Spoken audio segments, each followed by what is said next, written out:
Macherla MLA Pinnelli Ramakrishna Reddy EVM ధ్వంసం కేసుపై నేడు హైకోర్టులో విచారణ జరగనుంది. ఆయనకు రాష్ట్ర హైకోర్టు ఇచ్చిన షరతులతో కూడిన మధ్యంతర బెయిల్ గడువు ఇవాళ్టితో ముగియనుంది. దీంతో హైకోర్టు ఇవ్వనున్న ఉత్తర్వులకు అనువుగా చర్యలు తీసుకోవడానికి పోలీసులు సన్నద్దంగా ఉన్నారు. ఎన్నికల ఘర్షణలో టీడీపీ కార్యకర్తలపై దాడుల ఘటనలో 3 హత్య కేసులు, గత నెల 13న ఈవీఎం ధ్వంసం కేసులు పిన్నెల్లిపై నమోదయ్యాయి. ఈ కేసుల్లో ఆయనకు హైకోర్టు షరతులతో కూడిన బెయిల్ మంజూరు చేసింది.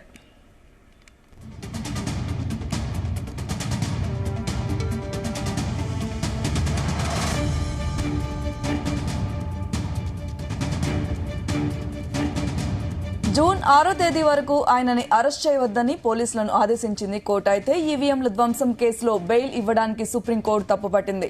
ప్రస్తుతం నర్సరావుపేట లోక్సభ వైసీపీ అభ్యర్థి పి అనిల్ కుమార్ నివాసంలో పిన్నెల్లి ఉంటూ హైకోర్టు ఉత్తర్వుల మేరకు రోజు పల్నాడు ఎస్పీ కార్యాలయానికి వెళ్లి సంతకం చేస్తున్నారు.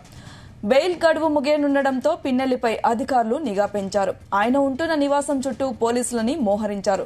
బెయిలుని హైకోర్టు కొనసాగిస్తుందా లేక రద్దు చేస్తుందా అనే అంశంపై ఉత్కంఠత నెలకొనింది. మళ్లీ బెయిల్ లభించకపోతే ఆయన అరెస్టు ఖాయమని పోలీసు వర్గాలు అంటున్నాయి. ఇక ఇదే అంశంపై మరిన్ని వివరాలు మా ప్రతినిధి నాగేశ్వరరావు అందిస్తారు. నాగేశ్వరరావు, పిన్నెల్లి కేసు విచారణ ఎలా జరుగుతుంది?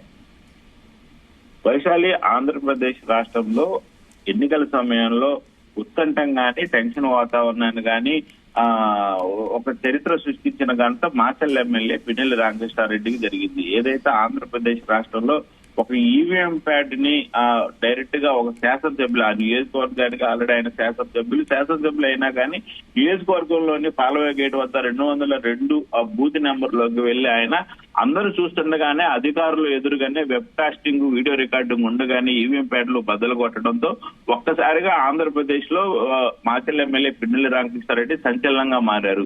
ఈ నేపథ్యంలో ఆయనపై చర్యలు ఎందుకు తీసుకోవట్లేదంటూ కేంద్ర ఎన్నికల సంఘం రాష్ట్ర ఎన్నికల సంఘాన్ని, డీజీపీని ప్రశ్నించిన నేపథ్యంలో 24 గంటల్లో మీరు పిన్నెల్లి రామకృష్ణారెడ్డికి సంబంధించిన అంశాన్ని మొత్తాన్ని కూడా తన ముందు ఉంచాలి అని చెప్పడంతో పోలీసులు ఆంధ్ర, తెలంగాణ 2 రాష్ట్రాల వ్యాప్తంగా పెద్ద ఎత్తున పిన్నెల్లి రామకృష్ణారెడ్డి కోసం సోదాలు నిర్వహించారు. త్రుటిలో ఆయన వాహనాలు, ఆయన సిబ్బంది మొత్తం దొరికిన అప్పటికి పిన్నెల్లి రామకృష్ణారెడ్డి వాహనాల్లోంచి ఆ రోడ్డు మార్గ మధ్యంలో తప్పించుకొని పోయిన ఘటన చోటు చేసుకుంది. అది అందరికీ తెలిసిన విషయం. అయితే ఈ నేపథ్యంలో పిన్నెల్లి రామకృష్ణారెడ్డి ఏదైతే ఆ ఈవీఎం ధ్వంసం కేసుకు సంబంధించి రాష్ట్ర డీజీపీ గాని, రాష్ట్ర ఎన్నికల ప్రధాన సిఇఓ గారి, రాష్ట్ర ఎన్నికల ప్రధాన అధికారి ముఖేష్ కుమార్ మీనా గారు, రాష్ట్ర డీజీపీ ఇరువురు కూడా ఆయనపై పలు సెక్షన్ల కింద కేసులు నమోదు చేశారు. ఇవన్నీ దాదాపు 3 చట్టాల పరిధిలోకి వచ్చే 15 సెక్షన్ల దాకా, 3 చట్టాల పరిధిలో 15 సెక్షన్ల దాకా ఆయనపై కేసులు నమోదు చేశారు. వీటన్నిటి నుంచి ఆయన బెయిలు తెచ్చుకోవడం కూడా కష్టతరం అయ్యే సెక్షన్లు పెట్టడంతో ఒక్కసారిగా రాష్ట్ర వ్యాప్తంగా సంచలనమైంది. ఈ నేపథ్యంలోనే ఆయన కోసం వెతుకులాట ప్రారంభించిన నేపథ్యంలో ఆయన హైకోర్టులో ముందస్తు బెయిల్కి అప్లై చేసుకున్నారు. ఆ ముందస్తు బెయిల్కి అప్లై చేసుకున్న నేపథ్యంలో హైకోర్టు ఆ ఎన్నికలు జరుగుతున్న నేపథ్యంలో ఎన్నికలు జరిగాయి, ఎన్నికల ఫలితాలు వెలువడాలి కాబట్టి అభ్యర్థికి కావాల్సిన ఏజెంట్లు గాని, అభ్యర్థికి కావాల్సిన కొన్ని అవసరాలు గాని ఉంటాయి కాబట్టి ఎన్నికల ఫలితాలు వచ్చే తర్వాత రోజు దాకా కూడా మాచర్ల ఎమ్మెల్యే పిన్నెల్లి రామకృష్ణారెడ్డిని ఎట్టి పరిస్థితుల్లో అరెస్టు చేయబోవద్దని తదుపరి 6వ తారీఖు ఏదైతే ఆ రాష్ట్ర హైకోర్టు ఇచ్చే ఉత్తర్వులు ప్రకారం అప్పుడు ఆ నిర్ణయం తీసుకోండి అని చెప్పేసి పోలీసులకి ఉత్తర్వులు జారీ చేశారు. ఈ నేపథ్యంలోనే రాష్ట్ర హైకోర్టు ఇచ్చిన ఉత్తర్వులు కూడా పోలీసులు గాని, ఇక్కడ ఉన్న టీడీపీ వర్గాలు కానీ సుప్రీంకోర్టులో వేస్తే సుప్రీంకోర్టు కూడా అదే తీర్పిచ్చింది. కాకపోతే ఈవీఎం ప్యాడ్లోని ధ్వంసం చేసిన మాచర్ల పిన్నెల్లి రామకృష్ణారెడ్డిని ఇట్లా వదిలిపెట్టడం అయితే సబబు కాదని కూడా ఇచ్చింది. అయితే ఈ నేపథ్యంలో ఏదైతే హైకోర్టు ఇచ్చిన తీర్పు నేటితో ముగియనుంది. ఈ రోజు మరలా హైకోర్టు మాచర్ల ఎమ్మెల్యే పిన్నెల్లి రామకృష్ణారెడ్డి మీద తీర్పు వెల్లడించనుంది. అంటే ఏదైతే 6వ తారీఖు దాకా గడువు ఇచ్చిందో ఆ గడువు నేటితో ముగిసింది కాబట్టి తదుపరి చర్యలు ఏదైతే ఈవీఎం ప్యాడ్లకు ధ్వంసం కానీ, అలాగే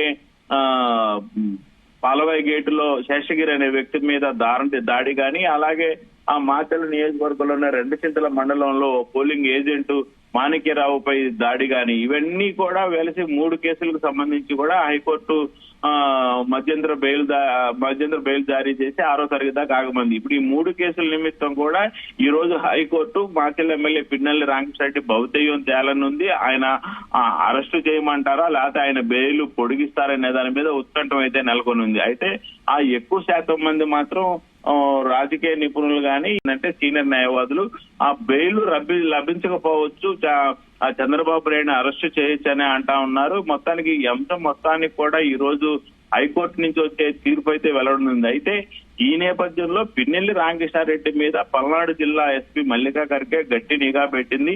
ఆ ప్రతి నిమిషం కూడా ఆయన ఎక్కడికి వెళ్తున్నాడు, ఆయన ఎక్కడ ఉంటున్నాడు అనే కదలికలు అయితే కనిపెడతా ఉంది. దీనికి సంబంధించి కూడా ప్రస్తుతం మాచిల్ ఎమ్మెల్యే పిన్నెల్లి రామకృష్ణారెడ్డి నర్సరావుపేట ఎంపీ అయిన నర్సరావుపేట వైసీపీ ఎంపీ అభ్యర్థిగా బరిలోకి దిగిన అనిల్ కుమార్ యాదవ్ నివాసంలో ఉంటున్నారు. హైకోర్టు ఇచ్చిన తీర్పులో ఉత్తర్వుల్లో ఏమైందంటే ప్రతిరోజు థ్యాంక్ యూ.